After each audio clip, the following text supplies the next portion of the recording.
사도행전 19장 1절에서 7절까지 우리 한 목소리로 함께 봉독하겠습니다. 아볼로가 고린도에 있을 때에 바울이 윗지방으로 다녀 에베소에 와서 어떤 제자들을 만나 이르되 너희가 믿을 때에 성령을 받았느냐? 이르되 아니라 우리는 성령이 계심도 듣지 못하였노라. 바울이 이르되 그러면 너희가 무슨 세례를 받았느냐? 대답하되 요한의 세례니라. 바울이 이르되 요한이 회개 세례를 베풀며 백성에게 말하되 내 뒤에 오시는 이를 믿으라 하였으니 이는 곧 예수라 하거늘. 그들이 듣고 주 예수의 이름으로 세례를 받으니 바울이 그들에게 안수하매 성령이 그들에게 임하심으로 방언도 하고 예언도 하니 모두 12사람쯤 되니라. 아멘. 하나님의 은혜가 오늘 수요일 아침에 주의 전으로 오신 우리 믿음의 가족들 위해 함께 하시기를 예수님의 이름으로 축원합니다. 오늘 계속하여서 이 바울의 전도 여행을 함께 살펴보고 있습니다. 오늘은 에베소에서 벌어진 사건들에 대해서 함께 말씀을 나눠보려고 합니다. 우리가 지도를 보면요, 이 에베소는 어디쯤 있다고 설명을 해야 이게 이해가 되실까요? 예, 중간쯤입니다. 여기가 수리아 안디옥이고요. 그 다음에 더 가서 길리기아 지방, 그 다음에 루스드라, 이고니온, 안디옥, 그 다음에 에베소. 그래서 이 주황색으로 간 이 부분이 이제 끝에가 목적지가 이제 에베소가 되어집니다. 그래서 이 바울은 이제 수리아 안디옥을 출발하여서 이제 길리기아 지방, 여러분 보실 때에 요 끝에가 길리기아 지방입니다. 거기를 거쳐서 부르기아를 다니면서 기존의 신자들을 격려하며 에베소까지 나가게 되어집니다. 이제 3차 선교 여행이 시작이 되어진 거죠. 이 바울은 2차 선교 여행 때에는 에베소를 잠깐 지나갑니다. 그렇지만 이 3차 선교 여행 때에는 무려 2년 반 동안, 2년이 넘게 이곳에 머물면서 복음 전파 사역을 하게 되어지죠. 에베소의 혹시 단어의 의미가 뭔지 아시나요? 에베소가 우리가 예상과는 다르게 인내라는 뜻입니다. 그래서 인내라는 뜻이 에베소라는 도시의 이름인 거죠. 또 에베소에는 동방으로 이어지는 두 개의 중요한 상업도로가 있었고, 그 때문에 이 상업이 굉장히 성행을 했고 또 종교의 중심지기도 했습니다. 이 셀수스 도서관이라고 하는 유명한 도서관이 하나 있었죠. 지금은 이제 저렇게 이제 유적만 남았는데 135년에 세워진 도서관입니다. 셀수스 도서관. 책을 20만 권 이상 소장한 세계 3대 도서관 중에 하나였던 당시에 아주 커다란 그런 도서관이었습니다. 그리고 여기는 또 유명한 게 뭐가 있는가 하면은 아데미 신전. 이제 다 허물어지고 저 기둥 하나 남아 있는데 굉장히 큰 신전입니다. 세계 7대 불가사의 중에 하나인 아데미 신전이 여기에 있었고요. 그래서 이 전 세계의 이 아데미 숭배자들이 여기 와서 성지순례를 하는 이제 그런 곳이었습니다.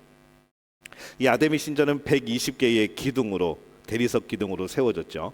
그래서 지금 하나 남은 기둥이 저게 120개가 있는 겁니다. 그러니까 그 당시 건축 기술이랑 그런 걸 생각해 봤을 때 120개의 기둥의 건물이면은 정말 엄청난 그런 건물입니다. 그래서 헬라 세계의 가장 큰 건축물이자 또 최초로 완전히 대리석으로 지어진 그런 건물이 되어지죠. 여기서 이제 섬겼던 것이 이제 아데미 신입니다. 이렇게 생겼습니다. 가운데 이제 소가 이렇게 그려져 있고요. 그 다음에 이 다산의 또 풍요의 그런 신이었기 때문에 여성입니다. 여성이라서 유방이 24개, 8개인가 24개인가 아마 될 겁니다. 그래서 온몸이 다 그냥 유방으로 다 덮여져 있는 그런 신이죠. 그래서 저 신을 숭배하고 풍요를 빌고 다산을 빌고 그렇게 했던 이제 그런 신입니다.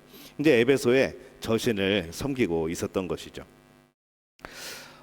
너희가 성령을 받았느냐? 오늘 이 주제가 이 말씀입니다. 이 바울은 에베소에서 세례 요한을 따르는 12제자를 만나게 됩니다. 예수님의 12제자가 아니라 세례 요한의 12제자인 것이죠. 그런 모두 다 이 하나님을 잘 알고 성경을 잘 알고 있다고 생각을 했습니다. 그래서 아마도 이들은 그 아볼로와 같은 그런 같이 공부를 했던 그런 사람들이 아니었을까라는 생각을 해보는 것이죠. 이 아볼로라고 하는 사람은요, 이집트의 알렉산드리아 출신인데 바울이 지나간 뒤에 에베소를 방문을 합니다. 이때 에베소에 누가 있었는가 하면은 우리가 잘 알고 있는 아굴라와 브리스길라 부부가 거기에 있었고, 그래서 이 아굴라가 이 아볼로가 아굴라와 브리스길라를 만나서 이 복음에 대해서 상세하게 설명을 듣고 또 교육을 받습니다. 그 후에 이 고린도를 향해서 이 아볼로가 떠났고, 그 사이에 이제 바울이 다시 3차 선교 여행을 이곳에 오게 된 것이죠. 그래서 이제 그때 남은 이제 제자들, 세례 요한의 제자들 12명에게 바울이 물어봅니다. 너희가 믿을 때 성령을 받았느냐라고 물어봅니다. 그랬더니 이들이 하는 말이 우리는 성령이 계심조차 듣지 못하였다라고 말을 하는 것이죠. 뭔가 열심히 믿고 있는데, 뭔가 열심히 복음을 따르고 있는데 정작 성령을 못 받았던 겁니다. 알지도 못했던 것이죠. 이것을 믿음이라고 할 수 있는가라는 생각을 해봅니다. 하나님을 믿는다고 하면서 예수 그리스도를 받아들이지 않는 사람도 있고, 예수님을 믿는다고 하면서 성령의 역사를 믿지 않는 사람도 있고, 하나님 나라에 갈 수 있다고 하면서도 예수님의 은혜가 아니라 자신의 선행, 내가 착한 일 많이 하면 하나님의 나라를 간다고 생각하는 그런 사람들도 많이 있는 것이죠. 근데 우리는 이것을 진정한 믿음이라고 그렇게 부르지 않습니다. 그래서 너희가 성령을 받았느냐, 너희가 믿을 때 성령을 받았느냐 라고 물어봤을 때 이들은 성령의 계심을 알지도 못한다고 말을 합니다. 우리는 예수님을 영접할 그때에 성령님이 우리 안에 오십니다. 그래서 우리는 지금 성령의 사람인 것이죠. 여러분 안에, 우리 자신 안에 성령의 계심을 믿고 살아가시기를 축복합니다. 우리는 온전한 진리 가운데 있어야 되죠. 우리는 스스로에게 질문해야 됩니다. 나는 누구를 믿는가? 한번 따라해 볼까요? 나는 누구를 믿는가? 나는 믿을 때에 무엇을 받았는가? 자, 여기까지는 우리가 잘 대답할 수 있습니다. 나는 누구를 믿는가? 여러분 누구를 믿습니까? 네, 예수 그리스도를 믿습니다. 여러분이 예수님을 믿을 때에 뭘 받았습니까? 성령을 받았죠. 구원을 받는 것도 맞습니다. 성령을 받은 것이죠. 자, 그러면 세 번째 질문입니다. 나에게 하나님을 믿는다는 증거가 있는가? 이게 좀 애매하죠. 이 젊은 아볼로는 일찍부터 주의 도를 배워서 학문이 높고 굉장히 말을 잘하는 사람이었습니다. 성경에 능통하였고 에베소에 와서 열심히 가르쳤죠. 이 아굴라 부부는 아볼로에게 큰 감명을 받습니다. 굉장히 열심히 했던 것이죠. 그러나 그에게 한 가지 부족한 것이 있었는데, 곧 그가 세례 요한의 그런 세례만 아는 겁니다. 성령 세례를 알지 못하고 세례 요한의 세례만 알았던 것이죠. 예수님의 세례를 모르고 요한의 세례만 안다면 결코 이 구원받을 만한 믿음이 아닌 겁니다. 이 아굴라 부부는 아볼로에게 부족한 것이 무엇인지를 잘 설명해 줍니다. 근데 이 아굴라, 이 브리스길라 부부가 얼마나 이게 지혜로운가 하면은, 원래 상대방에게 무엇인가를 가리키려고 할 때는요, 상대방이 이게 마음 상하기가 쉽습니다. 자칫 아는 사람들은 모르는 사람들에게 그것도 모르냐고 라고 할 수가 있기 때문에 그런 것이죠. 근데 얼마나 지혜로운지 이 아굴라 부부가 아볼로에게 부족한 성령에 대해서, 또한 복음에 대해서 정말 지혜롭게 마음 상하지 않게 그렇게 잘 가르쳐 줍니다. 그래서 바울에게 배웠던 것처럼 예수님의 십자가와 부활, 그리고 성령 세례에 대해서 말씀에 기초하여서 지혜롭게 가르치게 되어지죠. 이제 그 결과로 아볼로는 믿는 자에게 많은 유익을 주고 성경으로는 예수는 그리스도라 증언하며 복음을 힘있게 전하게 되어집니다. 그리고 나중에 이 아볼로하고 바울이 만나서 함께 교제하고 또 바울의 좋은 동역자가 되어지는 그런 결과가 되어지죠. 이 세례 요한을 따르는 제자들도 확실히 종교적인 사람들이었지만은 아직 온전한 그리스도인은 아니었던 겁니다. 세례 요한의 세례 외에 예수님의 죽음, 부활, 승천, 성령의 약속을 전혀 몰랐던 것이죠. 오실 분에 대해서는 얘기를 들었지만은 메시아가 오신다, 예수님이 오신다라는 말은 들었지만은 이미 오신 예수님을 잘 알지 못했던 겁니다. 회개의 복음은 들었지만은 십자가와 부활의 이 구원의 복음은 알지 못했던 것이죠. 그래서 이 복음을 온전하게 알지 못하면요, 한쪽만 전하게 됩니다. 십자가의 회개, 이것만 전하게 되어지면은 이 진정한 복음이 아닙니다. 부활까지 전해야 이게 진짜 복음이 되어지는 것이죠. 요한의 물세례는 받았지만은 예수님의 불과 성령의 세례를 받지 못한 사람들이 그 제자들이었고 처음에 아볼로였습니다. 하지만 그들이 이제 이 아골라와 브리스길라의 그런 공부를 하고 같이 공부를 하고 제대로 이 복음을 이제 알게 된 것이죠. 우리가 이 앞에 부분만 알게 된다고 한다면은 그거는 구약 시대에 여전히 살고 있는 모습입니다.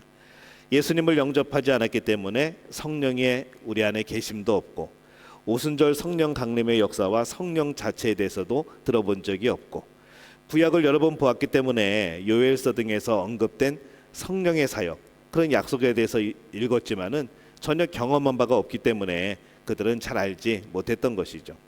역시 구약 속에 살고 있는 그런 모습들이었던 겁니다. 그래서 이 세례 요한의 사역은요, 예수님의 사역으로 연결이 되어져야 됩니다. 복음서는 구약의 마지막 인물인 세례 요한에서 예수님에게로, 그리고 사도행전은 예수님에게서 성령으로 이어져야 되는 것이죠. 요한의 세례는 회개 세례입니다. 성령이 주시는 세례는 중생과 성결의 세례인 것이죠. 그래서 이 초대교회 성도들은 오순절의 마가의 다락방에서 이미 받은 죄삼 위에 이 성령의 세례를 받습니다. 사마리아 땅에서도 성령이 임했고 또 고넬료의 가정에서도 성령이 임했고, 그래서 지금은 어떤 시대인가? 신약 시대이지만 지금은 신약 시대 중에서도 성령의 시대라고 우리는 부르시는 거죠. 바울이 안수하여 기도할 때에 이 세례 요한의 제자들에게도 성령이 임합니다. 이 모습이 어딘가 많이 비슷하죠. 우리 마가의 다락방에서 우리 120문도가 기도할 때에 성령이 불의 혀같이 갈라지는 것이 보여지고 성령이 임하는 모습, 이 세례 요한의 제자들에게도 성령이 임하게 되어집니다. 성령을 받음과 동시에 방언도 하고 예언도 하고 나중에는 능력과 치유와 어떤 축기하는 그런 이제 은사들이 나타나기 시작한 거죠. 그래서 우리는 성령을 왜 받아야 되는가 좀 생각해 볼 필요가 있습니다. 성령을 받아야 하나님의 인도하심을 받을 수 있기 때문인 거죠. 이 성령이 우리를 천국까지 인도해 주시는 겁니다. 이 성령은 성경의 모든 역사를 실시간으로 현재화시켜 줍니다. 우리가 이 무슨 얘기인가 하면요, 우리가 구약 성경을 보게 될 때에 사실 그것이 벌써 몇천 년 전의 일인데 그게 우리랑 뭔 상관이 있는가, 우리는 그렇게 생각할 수 있습니다. 근데 우리는 신기하게도 구약 성경을 읽으면서 은혜를 받죠. 그것이 마치 지금에 일어난 사건들처럼 나에게 감동이 되어지고 하나님의 은혜가, 하나님의 인도하심이 경험되어지고, 그리고 그때의 그들의 삶을 통하여서 나의 믿음을 돌이켜보게 되어지고, 그래서 바로 이 모든 역사가 성령의 역사인 겁니다. 성경의 모든 역사를 실시간으로 현재화시켜 주시는 것. 그래서 성경은요 항상 현재형입니다. 항상 진행형이라는 것이죠. 옛날에 그런 역사가 나타났었어 하고 끝나는 것이 아니라 오늘은 성령의 역사를 가운데에 똑같은 그런 능력과 역사들이 우리에게 나타나게 되어지는 겁니다. 이 성령은 성경의 모든 역사를 현재화시켜 주시고 또 우리가 하나님의 자녀임을 증거해 주시는 거죠. 우리가 하나님을 증언할 수 있는 힘을 주십니다. 또 성령은 증거의 영이십니다. 우리의 연약함을 도우시고 육체적으로, 정신적으로, 영적으로 우리의 약한 것들을 도와주시고, 그래서 성령의 인도를 받을 때에 우리의 믿음 생활이 온전하여지고 우리가 성령과 합력하여 선을 이루게 되어지는 것이죠. 그래서 믿음 생활은요 나 혼자 하는 게 아닙니다. 한번 따라해 볼까요? 믿음 생활은 나 혼자 하는 게 아니고 성령과 함께한다. 예. 왜냐하면 나 혼자 하면은 이게 가끔 이게 맞는 것인지 틀린 것인지 모를 때가 많고, 내가 때로는 죄의 유혹에 이끌려서 엉뚱한 길을 갈 때가 있지만은 그때마다 성령이 우리를 인도해 주시고 깨닫게 해 주시고 우리를 알게 해 주신다는 것이죠. 그래서 우리는 믿음 생활은 성령과 함께하는 생활입니다. 그래서 예수님은 하늘로 올라가시는 것이, 예수님이 승천하시는 것이 우리에게 더욱 유익하다라고 말씀을 하는 것이죠. 성령이 오셔서 이 시간과 공간을 초월하여서 우리 안에 계시고 우리를 인도하시고 진리를 증거하시고 도와주시기 때문에 그렇습니다. 그래서 우리는 성령 충만을 받아야 하는 것이죠. 그래서 사도행전 2장 38절에 이렇게 말씀을 합니다. 제가 자막을 안 넣어놨네요. 2장 38절에 너희가 회개하여 각각 예수 그리스도의 이름으로 세례를 받고 죄 사함을 얻으라. 그리하면 성령을 선물로 받으리니. 회개하고 예수 그리스도의 이름으로 세례를 받고 죄 사함을 얻으면 성령을 선물로 받는다라고 말씀을 하는 것이죠. 이미 성령을 선물로 받았으면은 내 안에서 그 성령이 충만하게 역사하시기를 우리가 구해야 됩니다. 그래서 성령 충만을 위해서는 숨은 죄를 자백하고 믿음으로 구하고 성령을 환영하고 모셔야 하는 것이죠. 이 바울은 에베소에서 유대인의 회당에 들어가서 하나님의 나라를 복음을 전합니다. 근데 유대인들이 또 가만히 있을 리가 있나요? 유대인들이 또 반대를 합니다. 그래서 이제 회당에서 전하지 못하고 두란노 서원을 개설을 하고 그곳에서 날마다 제자들에게 강론을 합니다. 그렇게 바울은 2년 동안 이 두란노 서원의 사역을 하면서 성령 사역과 말씀 사역을 함께 하게 되어지죠. 그래서 이 성령의 역사는 말씀 가운데 확인되고 그 토대 위에 견고히 세워지는 겁니다. 무조건 역사들이 나타난다고 성령의 역사가 아니라 잘 분별을 해야 된다는 것이죠. 말씀 가운데 확인되고 말씀의 기초 위에 세워진 것만 성령의 진짜 역사인 겁니다. 자, 그렇다면 우리가 성령을 받았는지 아닌지 어떻게 분별을 할 수 있을까? 이 성령을 받은 증거는요, 두 가지 증거가 있습니다. 내적인 증거 그리고 외적인 증거가 있습니다. 먼저 이 내적인 증거이죠. 우리 내적인 증거 첫 번째 한번 읽어봅니다. 사랑의 사람으로 변화가 일어납니다. 이 성령의 역사는요, 변화시키는 역사입니다. 여기에서 가장 먼저 나타나는 것이 사랑이라는 것이죠. 하나님을 사랑하고 이웃을 사랑하고 자연조차도 사랑하게 되어지는 것. 그래서 기독교의 사랑은 세상과의 사랑은 다르죠. 왜냐하면 성령의 역사로 사랑하는 것이 우리 기독교의 사랑입니다. 그냥 사랑하는 것이 아니라 성령의 역사로 사랑하게 되어지는 것. 이제 그게 우리가 아는 그런 사랑입니다. 우리 두 번째 한번 읽어볼까요? 시작. 거룩한 생활에 대한 열망이 생깁니다. 이 성령의 사람은 행복해지기보다는 거룩하기를 열망을 합니다. 잘못 살기보다는 바르게 죽겠다는 마음이 있는 것이죠. 그래서 이 성령은 거룩한 영이기 때문에 죄를 미워하고 의로운 일들을 사모하게 되어집니다. 자연스럽게 이 성령이 우리 안에 계시면 거룩한 생활을 향하여 열망이 생기고 또 그렇게 살아가게 되어지는 것이죠. 그럼 이 성령의 외적인 증거는 무엇인가? 우리가 보면요, 우리 첫 번째 한번 읽어봅니다. 시작. 선한 능력이 나타납니다. 이렇게 되어 있습니다. 성령의 각종 은사가 나타나는 거죠. 성령의 은사에는 지혜의 말씀, 지식의 말씀, 믿음, 병 고치는 은사, 능력 행함, 예언, 영분별, 방언, 통역 이런 것들이 있습니다. 외적으로 보여지는 것이죠. 그래서 하지만은 우리가 이 말로만 주여 주여 하는 것이 아니라 믿음의 삶이 있고 그 위에 이 성령의 역사들이 나타나는 겁니다. 그 야고보는 행함으로 너희 믿음을 보이라 그렇게 말씀을 하죠. 또 이 성령의 외적 증거 두 번째입니다. 함께 읽습니다. 시작. 선한 열매를 맺게 됩니다. 성령이 계시면 반드시 열매가 나타납니다. 성령이 내 안에 계신데 열매가 안 나타난다. 이거는 내가 성령을 거역하거나 아니면은 성령이 계심을 알지 못하거나 아니면은 성령이 아직 임하지 않은 그런 모습인 것이죠. 성령이 계시면 반드시 열매가 있습니다. 성령이 우리 안에 계시면은 좋은 열매가 성품으로 나타나게 되어지는 겁니다. 그래서 우리가 잘 아는 말씀이 있죠. 우리 갈라디아서 5장 22절에서 23절 말씀 우리 함께 읽어봅니다. 오직 성령의 열매는 사랑과 희락과 화평과 오래 참음과 자비와 양선과 충성과 온유와 절제니 이렇게 되어 있습니다. 그래서 우리가 이 성령이 우리 안에 계실 때의 외적인 증거로서 이 열매들을 맺게 되어지는 거죠. 이 에베소에 나타난 성령의 역사는 그러면 무엇이었는가? 우리가 살펴보면요, 이 에베소에 나타난 성령의 역사는 우리 첫 번째 한번 읽어볼까요? 은사로서 방언도 하고 예언도 했다 이렇게 되어 있습니다. 이 사도행전 19장은 에베소의 오순절 이후에 밖으로 드러난 성령의 역사를 기록을 합니다. 세례 요한의 12제자가 성령을 받은 이후에 어떤 일들이 일어났는가, 그리고 그들이 이 에베소에서 어떤 역사들을 행했는가, 이것이 이제 기록이 되어 있죠. 그래서 6절에 은사로서 방언도 하고 예언도 했다 이렇게 성경이 기록을 합니다.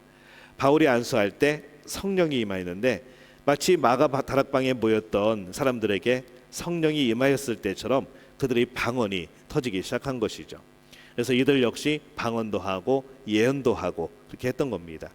우리가 이 예언이라고 하는 것은 항상 조심할 필요가 있습니다. 이 예언이 점쟁이들처럼 앞으로 무슨 일이 벌어질 거야 이게 아니라 하나님의 말씀, 이 하나님의 말씀이 예언입니다.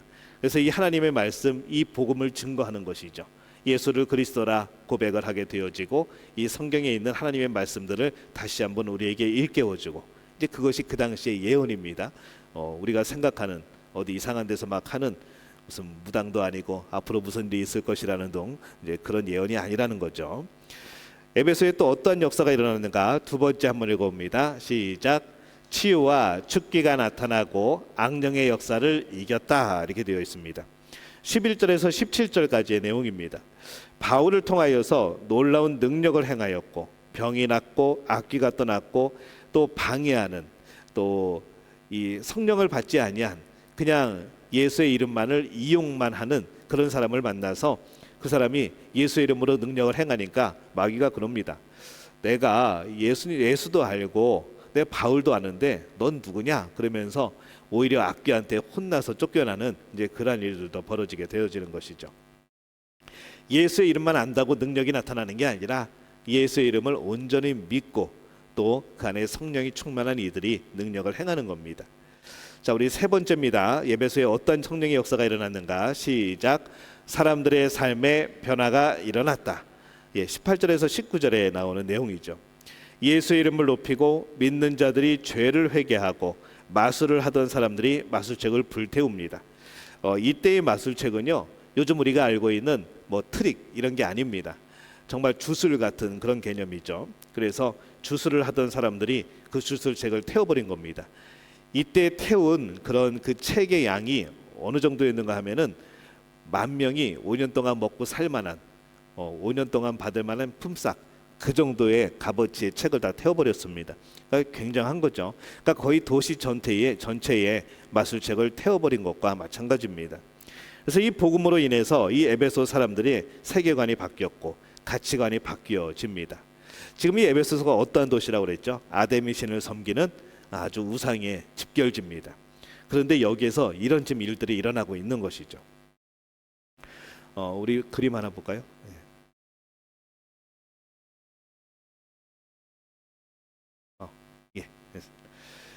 이 에베소에서의 성 바울의 설교 1649년에 웨스타슈 르 슈에르라고 하는 사람이 그린 그림이고요. 유화입니다. 루브르 박물관에 소장되어 있는 작품이죠. 17세기 고전주의 프랑스 화가 이 웨스타슈 르 슈에르가 이제 그린 이 작품은요. 그 당시에 이 정황을 잘 살펴볼 수 있는 바울이 복음을 전하고 또 성령의 역사가 나타났던 그런 상황들을 잘 보여주는 이제 그런 그림입니다.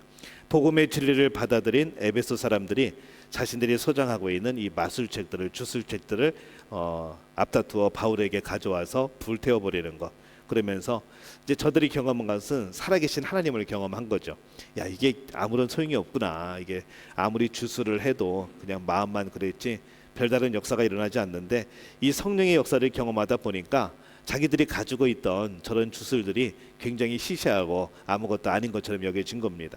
그래서 전부 다 그 책들을 바울 앞에 가져와서 불태워버리는 이제 그 장면을 그린 그런 작품입니다. 자, 우리 네 번째입니다. 이 에베소에서 성령의 역사가 어떻게 일어났는가? 네 번째 함께 읽습니다. 말씀이 힘이 있어 흥왕하여 세력을 얻었다 이렇게 되어 있습니다. 전도가 더욱더 왕성하게 전개가 되어진 거죠. 그래서 이와 같이 성령의 임재로 인해서 에베소에 놀라운 사건들이 펼쳐집니다. 이 성경은 성령을 비둘기 같은 성령, 또 바람 같은 성령, 불 같은 성령이라고 말씀을 하죠. 비둘기는 성품을 뜻합니다. 그리고 바람은 변화, 그리고 불은 능력을 상징하는 거죠. 그래서 이 에베소의 이 성령의 역사는요, 비둘기 같은 저들의 성품이 변화되어지는, 그리고 바람 같은 놀라운 변화가 나타나게 되어지는, 그리고 불 같은 성령의 능력으로 완전히 그 사회가 뒤집어지는 이제 그런 능력들이 나타난 겁니다. 바울이 에베소 사역을 마칠 때쯤에 큰 소동이 벌어집니다. 이 사건은 복음이 에베소 사회에 얼마나 큰 영향력을 미쳤는가 잘 보여주는 사건이죠. 이 복음의 진리를 따르는 사람들의 삶의 변화는요, 에베소에 유행했던 점술과 또 그 신의 모형을 아까 보았던 아데미 신전, 그 다음에 아데미 신, 이 모형을 만드는 사람들, 그리고 아데미 신전에서 일하면서 생업을 유지하는 사람들의 영업에 타격을 줍니다. 사람들이 안 모이니까 자꾸 고용하는 인원들이 줄어들고, 신상을 만들어서 파는데 안 사니까 이제 수입이 점점 줄어드는 것이죠. 근데 이게 뭐 조금 줄어들고 아유 뭐 예년보다 사람이 별로 없어 이 정도가 아니라 거의 망할 지경에 이르렀던 겁니다. 특히 이 데메드리오라는 사람은요, 우상을 제작하여서 아데미의 신전에 공급하던 은장색 중에 하나입니다. 그러니까 우상을 조그맣게 만들어 가지고 파는 사람, 그 은장색이라고 부르죠. 이 아데미 신상의 모형을 팔아서 큰 이익을 본 사람입니다. 우리 가끔 우리 제일 유명한 게 그거죠. 파리에 가서 에펠탑 열쇠고리 하나씩 꼭 사옵니다. 이제 그런 거 파는 그런 거죠. 근데 그런 뭐 건축물의 모형이 아니고 신상의 모형을 만들어 팔던 사람인 겁니다. 얼마나 많이 팔았겠습니까? 각 지역에서 모였으니까. 그런데 이 바울의 사역으로 인해서 매출이 떨어지고 자신의 영향력이 축소되게 되어지자 이에 반발하여서 동업자들을 충동합니다. 그래서 2만 5천 명이 모이는 에베소 연극장에 모여서 바울 성토 대회를 하는 것이죠. 이렇게 생겼습니다. 2만 5천 명이 앉을 수 있는 연극하는 곳입니다. 저 밑에 동그란데 저기 서가지고 연극을 하기도 하고 강연을 하기도 하고 이제 저기에 이제 모인 것이죠. 에베소에서 아데미 여신에 대한 축제는 온 도시가 움직이는 축제입니다. 각 지역에서 사람들이 몰려들었고요. 또 신상 모형을 만들어 파는 사람들은 엄청난 수익을 올렸습니다. 이런 에베소에 바울로 말미암아 미신과 우상이 타파되는 운동이 일어났고, 그래서 우상을 팔아서 풍족한 생활을 하던 사람들은 경제적으로 큰 위협을 받게 된 것이죠. 실제로는 이렇게 자신들의 사업이 막대한 손해를 입은 것에 분노했지만은 표면적으로는 위대한 신, 자기들이 섬기는 아데미를 위하여서 우리가 나선다라고 그렇게 좋은 명분을 또 내세웁니다. 이 말에 동조하여서 이 격분한 은장색 사업자들이 시위를 시작하여서 이제 외치는 구호가 이겁니다. 크다 에베소 사람의 아데미여. 그러니까 우리 에베소 사람들은 아데미가 제일 큰 신이다, 그렇게 외치고 다니는 것이죠. 그래서 온 시내에 이제 막 거의 폭동이 일어납니다. 한참의 소란 후에 이 사람들은 바울의 동역자인 가이오 그리고 아리스다고를 붙들고 요 연극장으로 이제 끌고 간 것이죠. 바울이 들어가서 말리려고 하는데 저기 들어가면은 바울이 죽을 것 같아서 제자들이 말립니다.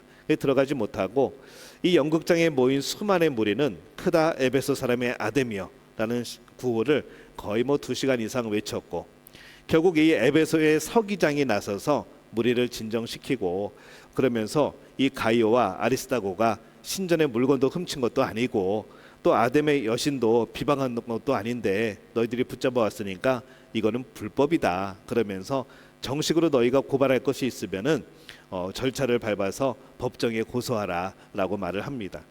그래서 이제 이 집회가 이제 끝나고 흩어지게 되어지는 것이죠. 이제 법적인 책임을 지을 수 없다 보니까 그렇게 소요가 끝나게 된 겁니다. 이 사건은 그리스도인이 성령을 받고 살아갈 때에 어떤 변화가 일어나는 걸 보여주는 그러한 사건이죠. 이 대표적인 사례입니다. 우리가 참된 그리스도인이 됨으로써 이 사회에 어떤 영향력을 끼칠 수 있는가 여실히 보여주는 이제 그러한 사건입니다. 개인의 변화가 사회의 변화로 이어지는 것. 그래서 오늘날의 기독교가 점집, 술집, 카지노, 성매매자들을 위협하고 있는가? 이 교회가 이상하게 그들의 위협이 되지 않습니다. 그들이 교회 때문에 장사 못하겠다고 교회 앞에 모여서 데모를 한 적이 있습니까? 그렇지 않다는 것이죠. 한 번 제가 경험한 것은요, 제가 춘천에 있을 때 그 나이트 클럽이 하나 지하에 있는데 그 앞에 건물이 이제 하나 있습니다. 행복한 나눔이라고, 행복한 나눔 가게라고, 이게 중고 물품들 이렇게 팔아가지고 이제 기아 대책에서 운영하는 것인데, 그 물건 팔아가지고 이제 불우이웃을 돕는 이제 그런 가게를 운영을 했는데, 그 위에 건물까지도 다 이제 교회 건물이었어요. 3층짜리인데, 그래서 그 1, 2, 3층 건물의 외벽에 커다란 전광판을 만들었습니다. 그래서 우리 교회에서 예배드리는 모습을 사진 크게 해가지고 그래서 이제 거기다가 불을 안에 형광등 넣고 밤에 이렇게 불을 켜서 좀 동네가 환할 수 있도록 그렇게 만들어놨습니다. 그러니까 교회 다니는 사람들은 또 주변에 또 생각이 있는 사람들은 좋아하죠. 도로가 어두웠었는데 밝아졌다고. 근데 이제 문제가 생깁니다. 그 앞에 나이트에서 찾아오는 거죠. 저게 너무 밝아가지고 손님이 줄었다는 겁니다. 그래서 찾아와서 저한테 얘기를 하길래, 아니 전광판이 밝으면 동네가 환해서 더 간판도 잘 보이고 들어가기도 쉽고, 그 들어가는데 어두컴컴한데 좀 밝으면 더 낫지 않겠냐 그랬더니, 이것 때문에 사람들이 줄었다는 거, 손님이 줄었다는 것이죠. 그러면서 불을 좀 저녁 때는 꺼달라는 겁니다. 결국에는 나중에 꺼졌습니다. 한 8시부터 10시까지는 꺼주고 그다음에 다시 켜고 초저녁에 켜고 이제 그렇게 했었죠. 그러면서 그런 거죠. 여러분 이해가 되십니까? 왜 화나면 안 될까요? 화나면은 내려갈 때 계단도 안 디디고 참 좋을 텐데 헛디디지 않고 그런 것이 경험되어지는 것이죠. 밝음의 문제가 아니라, 밝으면 사람들이 어둠으로 잘 안 가는 겁니다. 밝음이 어두움을 물리치는 것이죠. 그래서 대부분 죄 짓는 일들은요, 어둠 가운데서 행하게 되어집니다. 도둑이 대부분 밤에 활동을 하죠. 많은 죄들이 밤에 벌어집니다. 그런 이유가, 이 죄는 어둠을 좋아하는 것이죠. 그 어둠을 밝혔다고 그러면은 그 어둠을 밝힌 것에 대한 그런 반대급부가, 반대 세력들이 꼭 있기 마련입니다. 그러면서 생각해 보는 것이죠.